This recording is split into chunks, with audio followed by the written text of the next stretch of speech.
이삭이 야곱을 불러 그에게 축복하고 또 당부하여 이르되 너는 가나안 사람의 딸들 중에서 아내를 맞이하지 말고 일어나 밧단 아람으로 가서 내 외조부 부두엘의 집에 이르러 거기서 내 외삼촌 라반의 딸 중에서 아내를 맞이하라.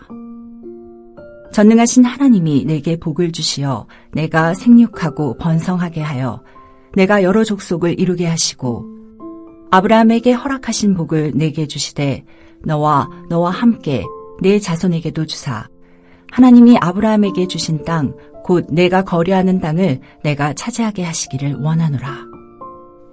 이에 이삭이 야곱을 보내매 그가 밧단 아람으로 가서 라반에게 이르렀으니 라반은 아람 사람 부두엘의 아들이요 야곱과 에서의 어머니 리브가의 오라비더라. 에서가 본즉 이삭이 야곱에게 축복하고 그를 밧단 아람으로 보내어 거기서 아내를 맞이하게 하였고 또 그에게 축복하고 명하기를 너는 가나안 사람의 딸들 중에서 아내를 맞이하지 말라 하였고 또 야곱이 부모의 명을 따라 밧단 아람으로 갔으며 에서가 또 본즉 가나안 사람의 딸들이 그의 아버지 이삭을 기쁘게 하지 못하는지라. 이에 에서가 이스마엘에게 가서 그 본처들 외에 아브라함의 아들 이스마엘의 딸이요 느바엿의 누이인 마할랏을 아내로 맞이하였더라. 야곱이 브엘세바에서 떠나 하란으로 향하여 가더니 한 곳에 이르러는 해가 진지라. 거기서 유숙하려고 그곳에 한 돌을 가져다가 베개로 삼고 거기 누워 자더니 꿈에 본즉 사닥다리가 땅 위에 서 있는데 그 꼭대기가 하늘에 닿았고 또 본즉 하나님의 사자들이 그 위에서 오르락 내리락 하고 또 본즉 여호와께서 그 위에 서서 이르시되 나는 여호와니 너의 조부 아브라함의 하나님이요 이삭의 하나님이라. 내가 누워있는 땅을 내가 너와 내 자손에게 주리니 내 자손이 땅의 티끌같이 되어 내가 서쪽과 동쪽과 북쪽과 남쪽으로 퍼져나갈지며 땅의 모든 족속이 너와 내 자손으로 말미암아 복을 받으리라. 내가 너와 함께 있어 내가 어디로 가든지 너를 지키며 너를 이끌어 이 땅으로 돌아오게 할지라. 내가 내게 허락한 것을 다 이루기까지 너를 떠나지 아니하리라 하신지라. 야곱이 잠이 깨어 이르되 여호와께서 과연 여기 계시거늘 내가 알지 못하였도다. 이에 두려워하여 이르되 두렵도다 이곳이여 이것은 다름 아닌 하나님의 집이요 이는 하늘의 문이로다 하고 야곱이 아침에 일찍이 일어나 베개로 삼았던 돌을 가져다가 기둥으로 세우고 그 위에 기름을 붓고 그곳 이름을 베델이라 하였더라. 이 성의 옛 이름은 루스더라.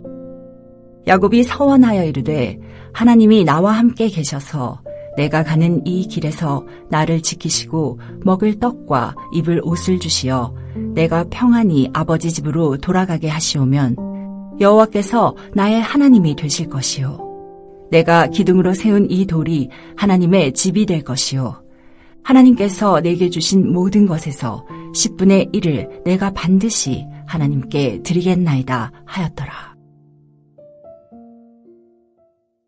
에서에게 장자의 복을 주려고 했던 이삭의 계획은 리브가와 야곱의 속임수로 인해 야곱을 도리어 축복하는 사건으로 뒤집어졌습니다. 야곱이 축복을 받고 나가자 곧 이어 에서가 별미를 들고 이삭에게 나와 축복을 요청합니다. 이에 이삭은 심히 크게 떱니다. 자신의 계획이 하나님의 개입으로 바뀌어진 것을 알았기 때문입니다. 실망한 에서는 자기에게도 복을 달라고 울부짖었지만 이미 야곱이 속여서 복을 빼앗아 갔다는 이삭의 말에 에서는 두 번이나 자기를 속였다고 하면서 억울해합니다. 하나님의 언약에는 전혀 관심도 두지 않고 장자의 권리를 팥죽 한 그릇에 팔아넘기며 이방 여인과 결혼한 에서는 그저 복을 받지 못한 것에만 슬퍼합니다. 이것은 에서가 스스로 자초한 결과입니다. 이삭이 축복해서도 누리지 못하는 복입니다. 분노한 에서가 야곱을 죽이겠다고 다짐하는 말을 하자 이 사실을 안 리브가가 야곱을 하란에 있는 외삼촌 라반의 집으로 피신시키려고 합니다. 당시에 리브가는 이것이 몇 날 동안 떨어져 있으면 될 줄로 알았습니다.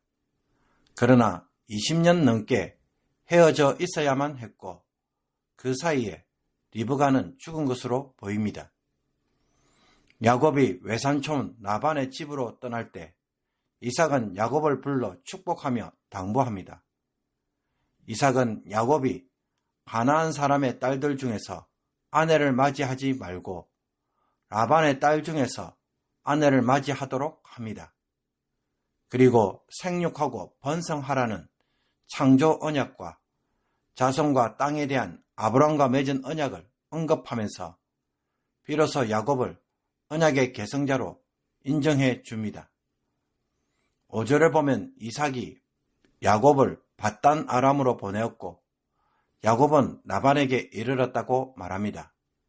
이것이 언급된 이유는 리브가가 살해 위협을 받는 야곱을 에서로부터 서둘러 떼어놓도록 하기 위해 혼인을 빌미로 삼아 이삭을 재촉하여 이루어진 일임을 보여줍니다.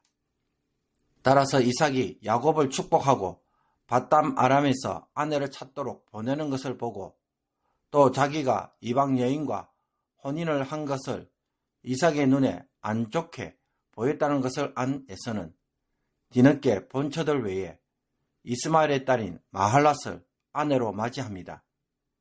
그렇게 하면 이삭의 환심을 사고 혹 축복도 받을 수 있을 것이라고 기대한 것입니다.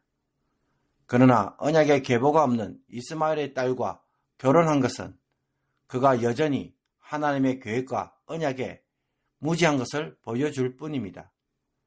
신앙의 본질을 알지 못하고 단지 신앙의 외적 형식만 바꾸는 식으로 언약의 계승자가 되려고 하는 것은 뒤늦은 후회에 불과합니다. 이런 자에게 하나님의 언약의 물줄기는 흘러갈 수가 없습니다. 우리가 하나님의 진정한 백성이 되고자 한다면 하나님이 왜 나를 선택하고 구원하셨는지 하나님의 계획이라는 관점에서 먼저 파악해야만 합니다. 이것을 제대로 깨닫지 못하면 하나님의 계획보다는 자신의 행복을 위해서 판단하다가 결국에는 에서처럼 흉내만 내는 신앙생활을 할 수가 있습니다. 브엘세바에서 거주하고 있던 이삭을 떠나 야곱은 하란을 향하여 가다가 해가 지자 어느 한 곳에 이르러 그곳에 유숙합니다. 돌을 베개로 삼고 잠을 자던 야곱이 꿈을 꾸게 되었습니다. 그는 꿈속에서 하늘과 땅을 잇는 사닥다리와 그 위에서 오르락 내리락 하는 하나님의 사자들을 보게 됩니다. 그때 그 위에서 하나님이 나는 여호와니 너희 조부 아브라함의 하나님이요 이삭의 하나님이라 라고 하면서 조상들에게 주신 약속을 다시 들려주시며 야곱과 함께 있어 어디로 가든지 지켜주시고 이 땅으로 다시 돌아오게 할 것을 약속해 주십니다. 이제는 하나님이 직접 야곱을 아브라함의 언약의 상속자로 확정해 주고 계시는 것입니다. 그러므로 자신의 속임수로 인해 도망갈 수밖에 없는 야곱을 찾아와서 이 약속을 해주시는 이유가 무엇입니까? 아브라함과 맺은 언약의 성취가 야곱의 신실함 때문이 아니라 하나님의 신실하심에 달려있음을 보여줍니다. 그래서 이 하나님의 주권적 계획 속에서 야곱이 쓰임받게 될 것이라는 것입니다. 지금까지 계속해서 야곱은 자신의 힘으로 언약을 이루어 가려고 했습니다. 그런데 그의 노력이 도리어 어떤 결과를 가져왔습니까? 언약의 땅에서 쫓겨나서 다시 하란으로 되돌아가는 사건을 만들어 놓았습니다. 그는 언약을 성취하는 것이 아니라 대적하는 일을 만든 것입니다. 그러나 여기에 대하여 하나님이 개입하셔서 다시 돌아와 아브라함과 맺은 언약을 반드시 성취하겠다고 선포하고 계시는 것입니다. 그러므로 야곱이 정말로 언약의 계승자가 되려고 한다면 내 힘으로 뭔가를 쟁취하려는 것이 아니라 하나님과 동행하면서 순종하는 것에 있음을 철저히 깨달을 필요가 있습니다. 장자가 아니기에 장자의 복을 누리지 못할 수가 있습니다. 육신적으로 불리한 상황에서 출발하였기에 도저히 거스릴 수 없는 운명처럼 보입니다. 그러나 하나님은 그 속에서도 얼마든지 하시는 분이십니다. 그것이 어떤 방법인지는 우리는 모릅니다. 그러나 분명한 것은 내 방식으로 하는 것이 도리어 역가난 사건이 된다는 것입니다. 잠에서 깬 야곱은 하나님이 여기에도 계시는 것을 몰랐다고 하면서 두려움에 이곳을 하나님의 집, 하늘의 문이라고 고백합니다. 아침에 일찍 일어난 야곱은 베개로 삼았던 돌을 가져와서 기둥으로 세우고 그 위에 기름을 붓고는 그곳 이름을 하나님의 집, 즉 벳엘이라고 부릅니다. 그리고는 하나님이 자신을 지키시고 이것으로 돌아오게 하시면 여호와를 자신의 하나님으로 모시고 11조를 드리겠다고 서원합니다. 여기서 야곱이 하는 서원을 보면 하나님이 이렇게 하시오면 라고 하면서 조건을 걸고 있습니다. 하나님이 떡과 옷을 공급해 주시고 평안히 되돌아오게 해 주신다면 하나님을 인정하겠다는 것은 자신의 생존과 안전에 우선순위를 두고 하나님을 따르겠다는 조건부 신앙입니다. 하나님의 약속에 기초하여 전적으로 신뢰함으로 하는 고백이 아니었습니다. 야곱은 아직도 멀은 것입니다. 이것이 깨어지기 위해 야곱에게는 20년 이상의 고난의 세월들이 요구되었습니다. 혹 나의 신앙도 아직도 한참 멀어서 그것 때문에 내 스스로 사서 고생하고 있는 것은 없습니까? 하나님이 나를 사랑하시지 않아서 고생하는 것이 아니라 나의 조건적이고 계산적인 신앙생활 때문에 사서 고생하고 있는 것은 아닌지 말씀을 통하여 되돌아보기를 원합니다. 순종의 답이 있습니다. 순종의 복이 있습니다. 이것을 제대로 알고 행하는 성도가 되기를 주님의 이름으로 축복합니다. 기도드리겠습니다. 전능하신 하나님, 우리가 무엇이간데 하나님의 언약의 백성으로 삼으시고 언약을 성취하시려고 하시는지 다시 한번 깨닫고 언약을 이루는 일에 순종으로 응답하는 성도가 되게 하여 주옵소서. 나의 계획과 지혜와 능력으로 신앙생활을 하지 않게 하여 주옵소서. 하나님의 계획과 방법에 따라 순종하는 것에 있음을 이제는 깨닫게 하여 주시옵소서. 우리의 섣부른 판단과 교만이 하나님의 역사를 도리어 방해하고 대적할 수 있음을 알고 겸손하게 하옵소서. 나의 교만을 깨트리는데 나의 인생의 시간들이 사용되지 않게 하여 주옵소서. 하나님의 역사를 이루는 일에 오늘도 쓰임받는 복된 인생이 되게 하여 주옵소서. 예수 그리스도의 이름으로 기도하옵나이다. 아멘.